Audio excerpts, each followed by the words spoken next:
My channel. So today we're going to be doing a review on the second book in the Land of Stories series called The Enchantress Returns. The first one was called The Land of Stories, The Wishing Spell, and that's where we follow Alex and Connor as they go into the Land of Stories and meet all of their favorite fairy tale characters that their grandmother had mentioned. This, we get to go back and see them.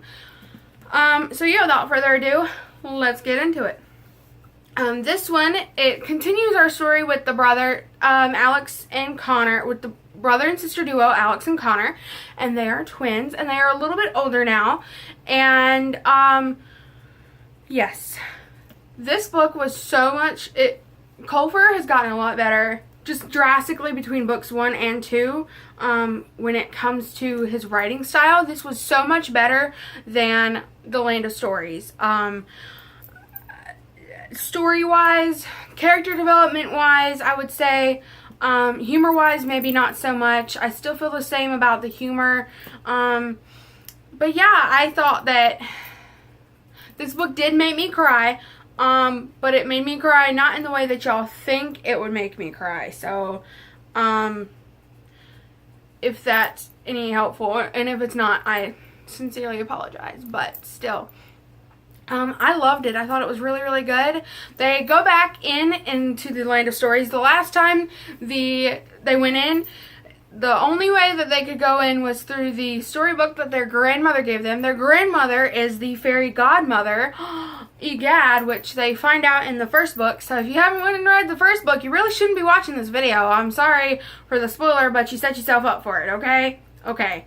But yeah, I thought this was really good. I loved the characters. Alex and Bailey. I mean, Alex and Connor. Connor is still my favorite. Connor's my man. I really like the direction that Colfer takes him in this book, because I really feel like in the first one we're just getting to know them, but in this one we're actually diving more into their characters and their personalities. And there's a teacher in this that really kind of enhances him, and his teacher's like, you wrote all these stories, about going and their time in the Land of Stories. He wrote all these stories about them and about their adventures, and he knows that they're true, but everybody else thinks, of course they're fake. But his teacher's like, you have such an imaginative mind, and you're so good with words, and you really should think about becoming an author. And this really encourages Connor, and I really like that, because Connor in the first book, he didn't like school, he didn't like this, he didn't like that, he just had a bad attitude, but he was hilarious. I freaking loved Connor the whole entire time. He was my man. I told you, he's my man, and he's my man in this one too. I love Connor, but he's so funny, and Colfer, and he just has a funny attitude. Colfer is getting a little better with his humor, but he's still, haha, look what I did there. And I still don't like that. But I feel like he's getting a little bit better. And when I say he's getting better at character development, I really mean villain-wise. Oh my goodness. So the Evil Queen was okay in the last one, which was the Land of Stories, The Wishing Spell. But in this one, we have an even better villain. So well written. I absolutely enjoyed her character. And I mean, she is a villain. There is no like anti-hero. There is no like, do we like her? Do we not like her? She is strictly like, yes, we hate this woman. But as a writer and as a reader, I appreciate the fact that she's so well written. I like a well written villain, and that's exactly what she is. She's the Enchantress, and she's Esmea, and they give us a lot of backstory on her.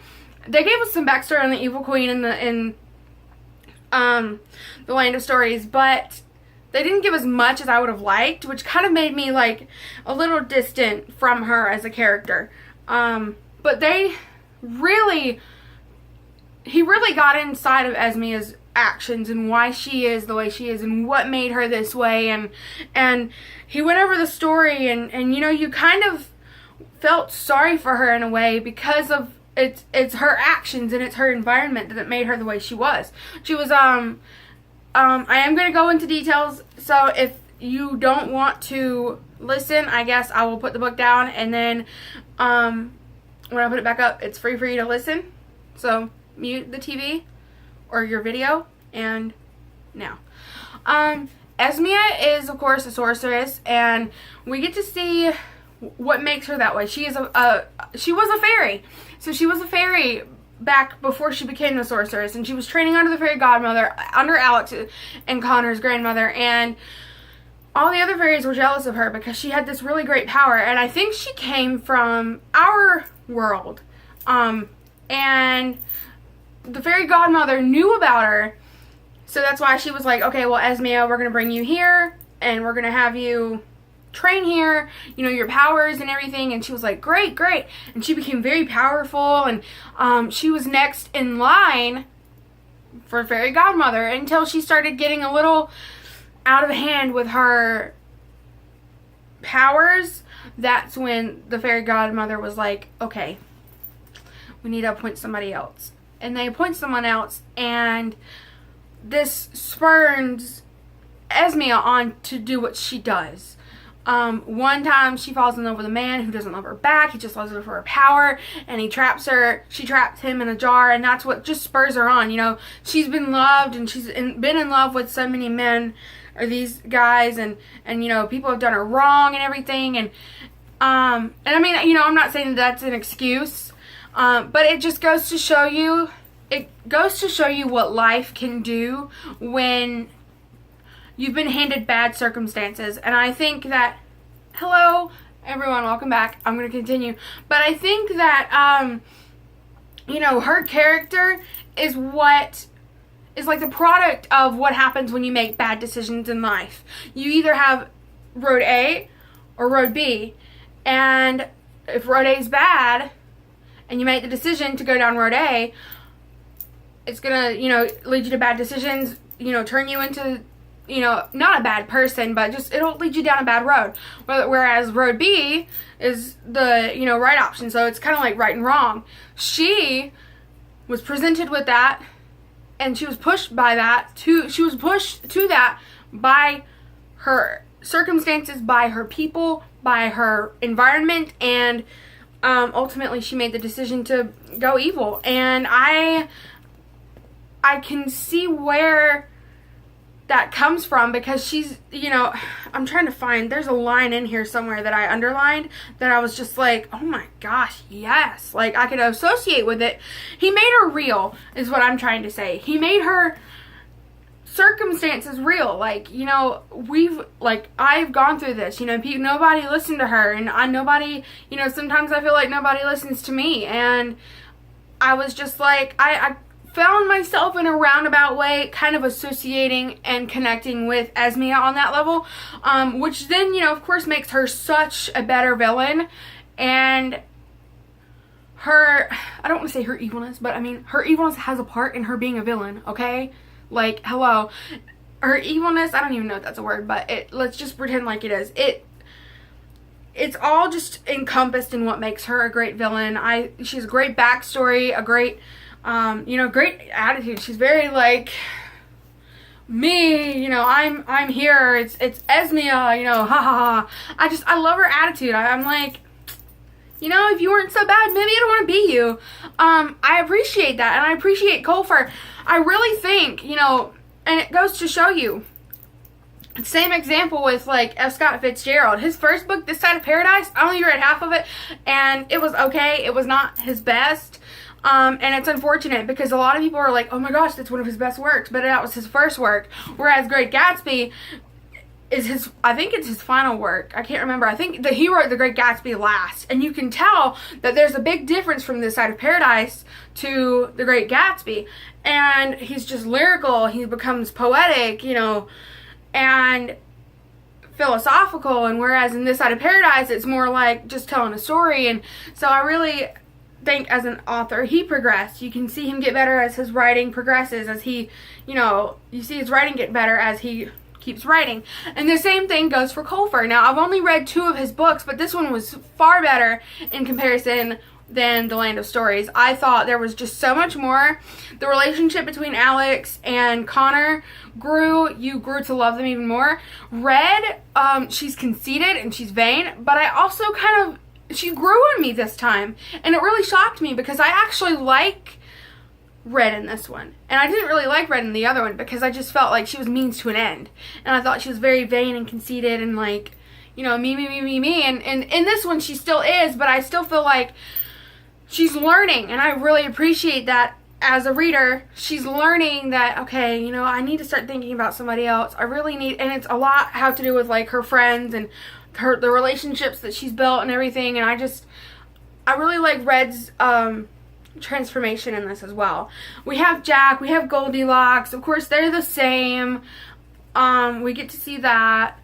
You get to see sacrifice in this, and I really think that that's a great one too. You get to see a lot of like real life themes coming through in this one, you know, heartbreak, grief, loss, circumstances pushing you to do unspeakable, unimaginable things, hope. They are still like kind of grieving the death of their father, which, you know, I know coming from experience, something like that will never leave you. So yeah, and then we get to meet new characters. We get to meet Bob, I think is what his name is. We get to meet Bob, who is Alex and Connor's possible new father figure, and you get to see the family dynamic kind of come back in play. Yeah, I loved this was by far much better. I think I did give this a 5 stars on Goodreads. And again, it's just middle grades, and the writing is just so simple. It's like not convoluted. It's not pretentious. It's not, you know, out there. It's just plain simple English. Like, just basically it's as if he is sitting there telling a story to a child, and I really like that. You know, I mean, as a 24-year-old, look, I've gotten out of kids literature, but I really do appreciate this. I think this is middle grades, and I've enjoyed it. I mean, it's really great, and I loved, especially in this one, I loved the villain one. It was so great. Or the villain in this. We get to see a witch, a snow witch, and I think we get to see this, or the snow queen and the sea witch.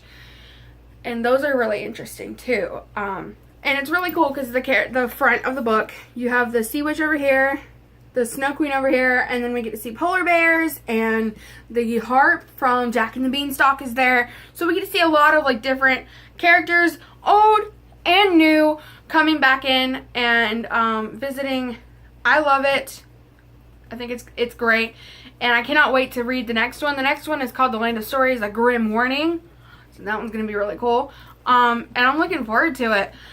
If y'all have read these books, let me know what y'all think about them. I think they're pretty good. I mean, given the circumstances that this is coming from like a Glee actor, I think that's the original thing that kind of like drew me to it, was like, oh, Chris Colfer has a book out? Let me go check this out.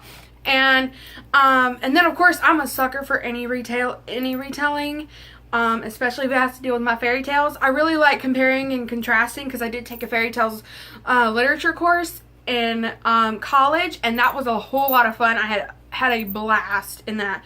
So yeah, I got to, you know, I like reading these and other retellings to tell, you know, see what the differences are, etc., etc. So if y'all read this, let me know what you think. You know, do you like a well written villain? Because I know I do.